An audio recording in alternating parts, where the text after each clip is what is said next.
Okay, good morning, everyone, and welcome to panel 2 of this conference, which is called Women and the Neo-Victorian Stage.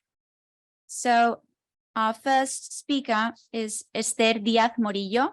She's a PhD fellow in English Literary Studies at the Universitat Nacional de Educación a Distancia, Spain, where she holds an FPI grant. Her doctoral research focuses on the study of poetic language and how it can be translated, adapted, or transferred into other languages or artistic means, such as painting and music. Her main research interests include transmediation, adaptation, and translation studies, as well as the sisterhood of the arts. Her paper is called Portraying the Gothic Monster on Stage in Polypen and Peggy Harmon's Goblin Market. So the floor is yours whenever you're ready. Okay. Thank you very much, Dina, for the introduction, and thank you for the organization of this fascinating conference. So this is more or less what I'm going to be focusing on today. Well, before we go there, Christina Rossetti's Goblin Market, first published in 1862, tells the story of two sisters, Laura and Lizzie, who are tempted by the cries of goblin food merchants. Although Rossetti declared that the poem was not an allegory, it has been read allegorically by many scholars and studied from different points of view. Furthermore, several scholars have underscored the sexual and homoerotic undertones of these lines. Now, previous scholarship has reinterpreted the poem from a feminist point of view, for example, most especially from the 70s. Therefore, the poem could be read as a direct influence of Rossetti's experiences, for example, for working at Highgate Penitentiary, a house for fallen women. And therefore, the poem, apart from that, Rossetti was a devout Christian herself, and much of her poetry was actually inspired by religion. Accordingly, Rossetti employs the idea of the Eucharist in the poem, as Lizzie becomes a female Christ-like figure who sacrifices her body in order to help her sister Laura. Yet Goblin Market has also been subjected to readings from Marxist criticism or queer theory. Recently, it has been studied from eco-criticism and eco-feminist perspective. Thank you.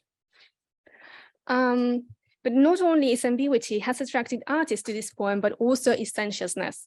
Many have underlined the lushness of Goblin Market and how its sensuality succeeds in holding our gaze throughout the entire reading. Rossetti's language is powerful visual, and when she offers a description of the goblin smells fruit through Laura's voice, as you can see on screen. Notwithstanding the interpretations which can be derived from the poem, it is saturated with erotic imagery, suggested by words such as sack, plaque, juice, bite, etc. As it happens, the word sack is repeated several times when Laura eats the goblin's fruits. Sexual connotations are therefore clear in the language itself. As a matter of fact, the fruit of the goblins with potential sexual significance themselves are described, as you can observe here on screen, and we can find various instances of eroticism in verses such as hug me, kiss me, suck my juices. Following that line, when the goblin man entices Laura with the fruits, it could be read as a seduction on their part. Meanwhile, when Lizzie suffers the assault of the goblins, it could be regarded as attempted rape with this violent imagery. Further, the moment which sees Lizzie after the attack of the goblins returning home to Laura can be given as a Christian interpretation due to its Eucharistic resonances and sacramental language. And yet, is it a passage full of homoerotic imagery, where the exchange of fruit juices from Lizzie's body to Laura's mouth is recounted with verbs, including kiss, suck, eat, or drink. The language that Rossetti employs here and in other passages commenting on the sisters' close physical connection thrive on homoerotic tensions. There are several Gothic elements and motifs throughout the poem too. Its title already points to its dreamlike qualities, as well as pointing to the liminality of the place, a goblin market, where boundaries between opposite realms are blurred. Goblins can be viewed as typical Gothic creatures, which are meant to evoke terror and disgust in readers. They represent the other, an uncanny presence which haunts the characters. Trowbridge points out that Victorian readers were already familiarized with the goblins as folktale creatures, and therefore their grotesqueness and wickedness, immorality were to be expected. Rossetti's goblins in their animal appearance are, and I quote from Ellen Moore's, true monsters. That is, and I quote, creatures who scare because they look different, wrong, non-human, end of quote. But it is the fruits which most liken them to the Gothic monsters. They are associated with seductive and destructive sexuality. Moreover, Laura can also be aligned to the Gothic in the grotesqueness of her intense curiosity towards the goblins and their fruits. Her succumbing to temptation creates a grotesque figures of sex. After that, Laura experiments a physical change, becoming a shadow of Lizzie, or a spectral sister, as well as a grotesque herself, according to Trowbridge. Her grotesqueness is also associated with the monstrosity of her action, that is, being seduced by the goblins. There seems to be within the poem a discourse of vampirism too, for there is a great emphasis throughout the poem on the verb suck, as we said before. Reed suggests that Rossetti may have equated the fallen woman with the female vampire. It is therefore possible to draw connections between Rossetti's poem and her uncle Polydorus the vampire. Both Rossetti's goblin and vampires are supernatural creatures who seduce innocent maidens, who, after their seduction, leave their victims dead or doomed to a living death. After tasting the goblin fruit, Laura yearns for it and wastes away, becoming ill, languid, refusing to take part in her domestic chores. Lizzie, after her sacrifice, offers her own body to Laura so that she can suck the fruit's juices from it. Now turning to Polly Penn and Peggy Harmon, they wrote a musical theatre adaptation in 1985, short of Broadway. The play requires only 2 single actresses. By eliminating the presence of the goblins, the show focuses on the relationship between the sisters, highlighting the female experience throughout the shared memory of a fantasy. Now, it is from the point of view and subjective memory that we are offered the narrative. Written in the 80s, the musical reflects how the poem struck a chord with contemporary concerns such as AIDS, a terrible crisis which New York City was suffering during the production of the show. The musical seems to be conceived, therefore, as a reflection of, and a quote from Westman, the terror of a disease that kills people for essentially loving one another, for giving into sexual temptations, that most basic of desires, end of quote. Hence the emphasis on desire displayed by Goblin Market, a sexual desire which is seen on stage only as lesbian encounters. So the show begins with 2 mature sisters in Victorian morning clothing entering the old nursery room to relive their memories of the youth through games. Once they enter the childhood room, they remove the back clothes and remain wearing only the underclothes. Therefore, what follows is Rossetti narrative, but filtered through the imagination and memory of the sisters, which means that they are the ones dramatizing the goblins, imagining them. The temptations and threats are in the mind of the sisters, not in the real outside world. In that sense, the encounter with the goblins is seen as a psychodrama triggered by the imagination and memories of the sisters. What we see on stage is a nursery fantasy loaded with gender crossing, where men are seen and embodied only as women. In this manner, Penn and Harmon put the absolute focus on the female world, its psyche, and experience of sexual desire, temptation and redemption, but also of innocence, fantasy, and aging. Other modifications highlight a lesbian undertone, as pointed out by Wellman, due to its transgender performativity, since it is the sisters who play the goblin and in turn enact the sexual temptation these male goblins represent for them. This cross-gender performance leads to the fact that it is Lizzie, when playing the goblins, who seduces Laura, and it is Laura, while playing the goblins, who physically assaults her sister Lizzie. In brief, Penn and Harmon's Goblin Market visually reintroduces that homosexual desire, which other visual and musical productions have erased, and they do so by employing cross-gender performativity and having heterosexual desire represented as same-sex encounters, while male characters are embodied by women. As mentioned before, this decision mirrored the times of the production for the 80s were the decade of gay pride and AIDS activism, according to Wellman. Overall, the production offers an intoxicating atmosphere emerging from the psyches of the 2 sisters, highlighting the eroticism of the poem from the very beginning of the show, as when the 2 sisters are seen disrobing on stage. The lyrics of the musical, together with the decision of presenting mature sisters, gives an insightful new perspective on Goblin Market, for it underscores themes of aging and the consequential changes it brings. It also underscores issues regarding memory and storytelling from the female perspective, as there is a re-elaboration of the narrative through subjective memory. Now, in the back cover of the libretto, Penn and Harmon termed the mature sisters, and I quote from it, proper Victorian sisters, both now grown women and mothers. There are many interesting facts to consider in this description. First, they are from the Victorian era, when female sexuality was a taboo, which is emphasized in the play when Lizzie first mentions their encounter with the Goblin man. And Laura is shocked at Lizzie's insolence in recalling an experience, which is to Laura's shame. So the frame in the Victorian period, in the author's note, Peggy Harmon insists that neither the vision nor the acting style needs to be true to period, but rather the production should be a contemporary and selective vision of what we imagine the period to be. The Victorian period we reimagine seems to always tinted with sexualization, repressed desires, and perverted pleasures, according to Kostra. Or as expressed by a reviewer in the 80s, and I quote, "The sexually repressed seem to hold endless fascination for the sexually liberated," end of quote. Therefore, the production gives voice to the repressed, and this is achieved by portraying the typical Gothic monster on stage as a new way of liberating those repressed desires. Now, as mentioned earlier, it all starts when they enter the old nursery room, which was the only place where young girls experimented sexuality. It was a free space to explore the physical. Furthermore, they are now adults and mothers with their sexuality potentially subdued to their husband's desires. That is why they go back to the childhood fantasies in order to reach those unimagined ecstasies promised by the haunting Goblin man. For them, it is a way of exploring the erotic journeys of their adolescence and confront them with the real world they inhabit now as wives and mothers. They are not playing at being children, but reliving a childhood experience from the adult perspective. The experiences lived in the glen linger in their memories. So the elimination of the presence of the goblins in Peggy Harmon's production has further implications, for goblins could be associated, we said, with the Gothic monster tradition. The depiction of transgressive sexuality and gender by having the sisters dramatize the goblins and therefore embody the ambiguous fear and threat these fantastical creatures imply is thought-provoking. As a matter of fact, the show let us see that these goblins are in the mind of the sisters. It is in their psyche that we encounter these monsters who they themselves enact. As Trowbridge observes in the poem, the threat of the supernatural is in the glen. Yet the glen is not a real physical place in the production, meaning that the magical place is in their psyches. It has truly invaded them, bodies and mind. There has been therefore a crossing of the threshold. The boundaries are blurred. Goblins in the poem act as seducers, described as animalistic but with voices kind and full of loves.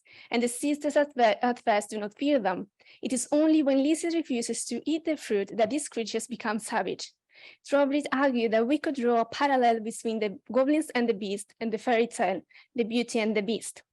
Jack Sipe's analysis of the fairy tale associated the animal bridegroom to, and I quote, "an agent of sexuality which must necessarily remain disgusting to children, for as long as sexual behavior is associated solely with the parent," end of quote.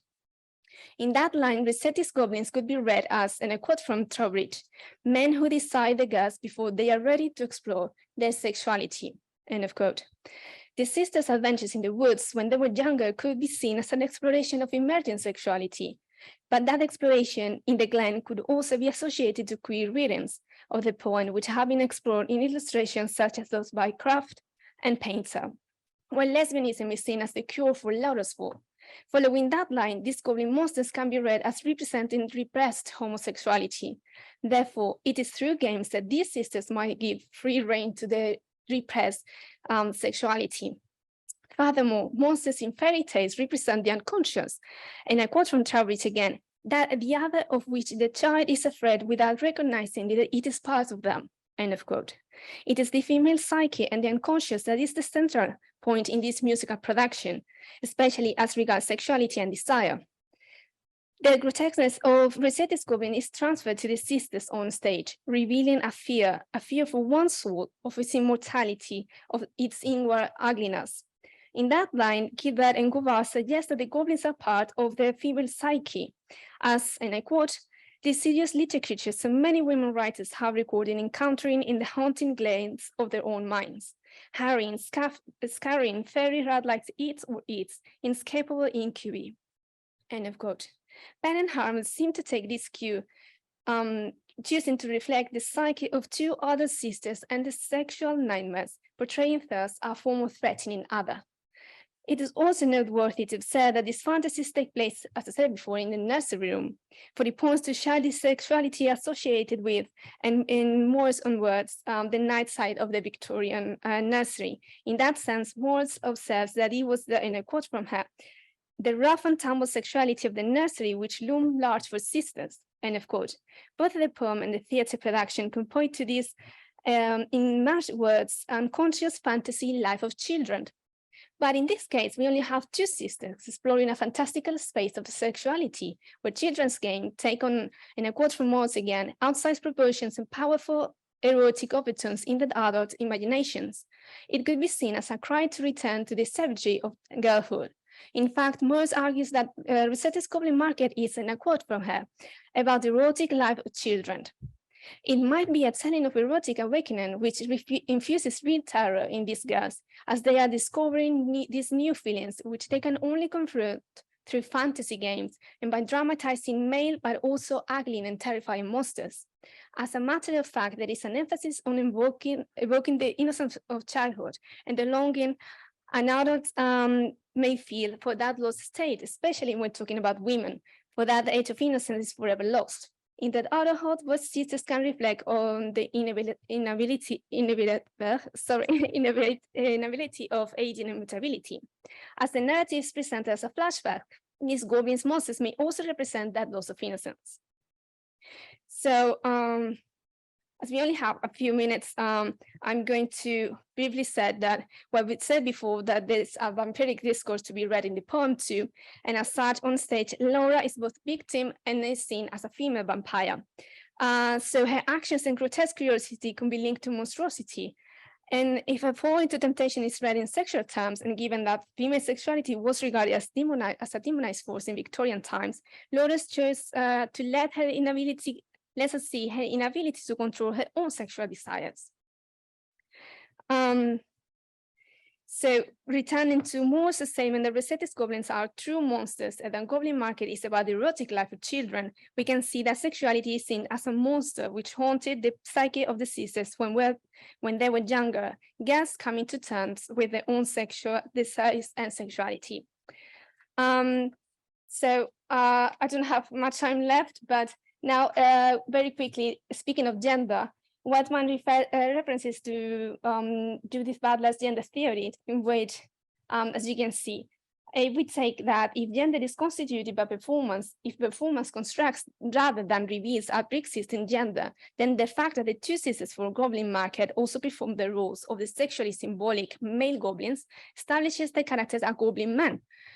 Therefore, the production becomes an exploration on gender and its construction through performance, attributing both female and male gender to the sisters. So, by playing the monsters, these girls identify, if only temporarily, with them, with these male goblins. But let us remind us that goblins never really existed. They only exist and live in their imaginations. So they are the goblins these sisters play. In their minds, it is Lizzie who seduces Laura, and it's Laura who attempts to rape Lizzie, bringing a lesbian impact which cannot be escaped. Both sisters revel in sexual desire and aggression when portraying the goblin man. It liberates their sexuality and allows them to luxuriate in it. So at the end, when both sisters live hand in hand in the nursery room, they once more hear the goblin call. This memory will still haunt them as before, but neither of them is willing to admit it. And here you can see some photos of the productions, but as I don't have too much time to do this, thank you very much for your attention. I have 2 minutes left. Okay, I don't know because okay. So these are some of the photos from different productions because it has been staged in different productions, especially in the US. So well, just to draw some conclusions, you can see that Goblin Market becomes a mirror of modern issues. Polly Penn and Peggy Harmon focus on the female experience and have not shied away from presenting sexual threats, temptations, and the darkness in Rossetti's poems, providing new ways of examining Goblin Market and breathing new life into the poem. So they take us to the magical childhood world of terror and delight, and it is presented as an allegory about sister love and the fleetingness of innocence. But tinged with fear and desire, they capture the ambiguity of Restaging's Goblin market. And the fact that it is female actresses who also perform the sexually symbolic male goblins on stage offers an extreme sexual transgression, as in its core it explores the performativity of gender. For relegating the experience to the realm of fantasy, it is still a tale about repressed sexuality. So in brief, the show seems to reinforce a reading of embracing being the monster, of embracing one's sexuality and being ready to confront one's true and innermost desires. And that's it now. Very good.